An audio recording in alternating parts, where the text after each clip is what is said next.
ஹரே கிருஷ்ண. ஓம் நமோ பகவத்தே வாசுதேவாய.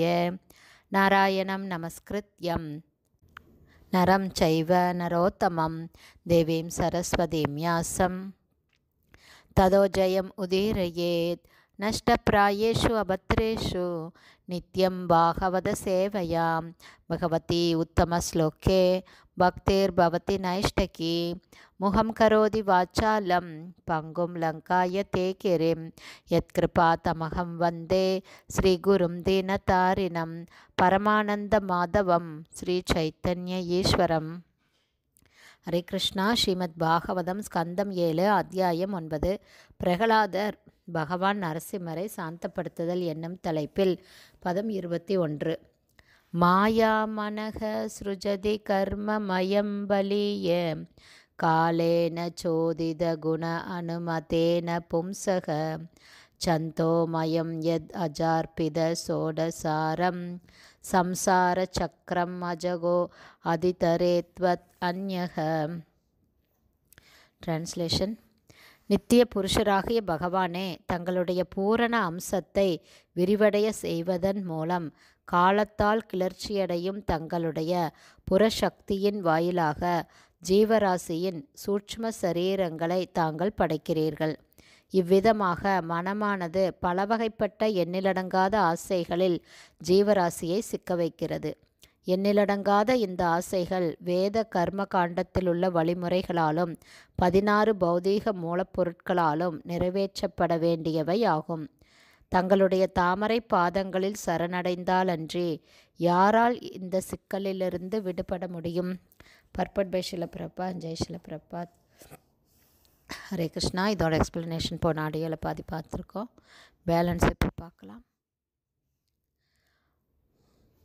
ஜட மற்றும் ஆன்மீக உலகங்களில் உள்ள எல்லா செயல்களும் நிச்சயமாக பரமபுருஷரின் உத்தரவுப்படிதான் நடக்கிறது. பகவானின் வழிகாட்டல் இல்லாமல் ஜட இயற்கையால் ஒன்றும் செய்ய முடியாது. ஆகவே துவக்கத்தில் ஜட சக்தியை அனுபவிக்க ஜீவராசி விரும்பினான். ஜீவராசியின் இந்த விருப்பத்தை நிறைவேற்றுவதற்காக பகவான் ஸ்ரீ கிருஷ்ணர் இந்த ஜட உலகை படைத்தார்.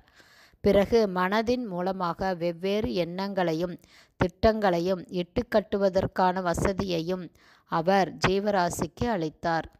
பகவானால் ஜீவராசிக்கு அளிக்கப்பட்ட இந்த வசதிகளில் அறிவு புலன்கள், செயல் புலன்கள், மனம், பஞ்சபூதங்கள் ஆகிய 16 வகையான சக்திகள் அடங்கும். பிறவி சக்கரமானது பரமபுருஷரால் ஏற்படுத்தப்படுகிறது. ஆனால் குழப்பமடைந்துள்ள ஜீவராசிகள் படிப்படியாக முக்தியை நோக்கி முன்னேற்றம் அடைவதற்கான வெவ்வேறு வழிமுறைகள் வேதங்களில் கொடுக்கப்பட்டுள்ளன. மேலுலகங்களுக்கு ஏற்றம் பெற விரும்புபவன் வேத வழிமுறைகளை பின்பற்றலாம். இதை பகவான் பகவத்கீதையில் 9வது அத்தியாயம் 25வது பதத்தில் பின்வருமாறு கூறுகிறார். யாந்தி தேவ விரதா தேவான் பித்ருன் யாந்தி பித்ருவிரதா பூதானி யாந்தி பூதேஜ்ய யாந்தி மத்யாஜினோ அபி மாம். தேவர்களை வழிபடுபவர்கள் தேவர்களிடையே பிறப்பார்கள். பேய்களையும் பூதங்களையும் வழிபடுபவர்கள் அவற்றினிடையே பிறப்பார்கள். முன்னோர்களை வழிபடுபவர்கள் அவர்களிடையே பிறப்பார்கள். ஆனால் என்னை வழிபடுபவர்களோ என்னுடன் வாழ்வார்கள் என்பதே மேற்கூறிய பகவத்கீதை ஸ்லோகத்தின் பொருளாகும். ஒருவனை பரமபுருஷ பகவானிடம் வழிநடத்தி செல்வதே வேதங்களின் உண்மையான நோக்கமாகும். ஆனால் தன் வாழ்வின் உண்மையான குறிக்கோளை அறியாத ஜீவராசி சில சமயம் இங்கும் சில சமயம் அங்கும் செல்ல விரும்புகிறான். சில சமயம் இதையும் சில சமயம் அதையும் செய்ய விரும்புகிறான். இவ்விதமாக வெவ்வேறு உயிரினங்களில் சிறைப்படுத்தப்பட்டு பிரபஞ்சம் முழுவதிலும் அவன் சஞ்சரிக்கிறான். இவ்வாறு பல்வேறு செயல்களில் ஈடுபடும் அவன் அவற்றின் பலன்களை அனுபவித்தே தீர வேண்டும். ஆகவே ஸ்ரீ சைத்தன்ய மகாபிரபு இவ்வாறு கூறுகிறார். பிரம்மாண்ட பிரமிதே கோண பாக்யவான் ஜீவ குரு கிருஷ்ண பிரசாதே பாய பக்திலதா பீஜ. புறசக்தியால் சிறைப்படுத்தப்பட்ட இழிவடைந்த பந்தப்பட்ட ஜீவராசி இந்த ஜட உலகில் சுற்றித் திரிகிறான். ஆனால் நல்ல அதிர்ஷ்டத்தினால் பக்தி தொண்டின் விதையை கொடுக்கும் பகவானின் உண்மையான ஒரு பிரதிநிதியை அவன் சந்தித்து அத்தகைய ஒரு குருவை ஏற்றுக்கொள்வானாயின் பக்தி தொண்டு என்னும் விதையை அவன் பெறுகிறான்.